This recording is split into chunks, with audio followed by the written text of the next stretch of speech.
Hi, I'm Kevin Thomas, Senior Pastor of Forest Lake United Methodist Church. Thank you for joining us as we look at this week's lectionary readings. Today, let's talk about Matthew 16, verses 13 through 20.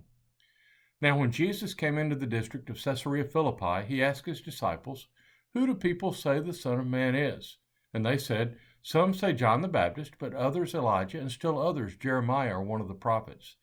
He said to them, "But who do you say that I am?" Simon Peter answered, "You are the Messiah, the Son of the living God." Jesus answered him, "Blessed are you, Simon, son of Jonah, for flesh and blood has not revealed this to you, but my Father in heaven. And I tell you, you are Peter, and on this rock I will build my church, and the gates of hell will not prevail against it. I will give you the keys to the kingdom of heaven, and whatever you bind on earth will be bound in heaven, and whatever you loose on earth will be loosed in heaven." Then he sternly ordered the disciples not to tell anyone that he was the Messiah. This whole business about binding and loosing really bothered me for years. The way I was reading it suggested that we might do something here on earth that would change something about heaven. I don't know about you, but I don't want that ability with my limited knowledge to go rearranging heaven. I'm just not equipped for the task. I can't imagine that I would ever do anything that would make heaven better, not only mess it up.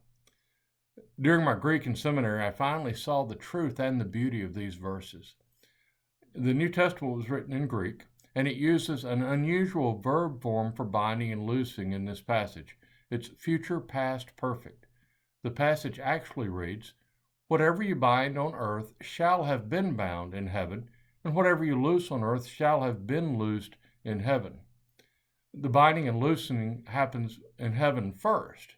Christ invites us to take a peek into heaven to see what it's like. Then Christ sets us free to recreate on earth what we've glimpsed from heaven. This passage actually encourages the very thing Jesus prayed for in the Lord's Prayer. "Thy will be done on earth as it is in heaven." This week, during our prayer time, let's consider what we know about heaven. Then let's go to the work of bringing that reality to earth.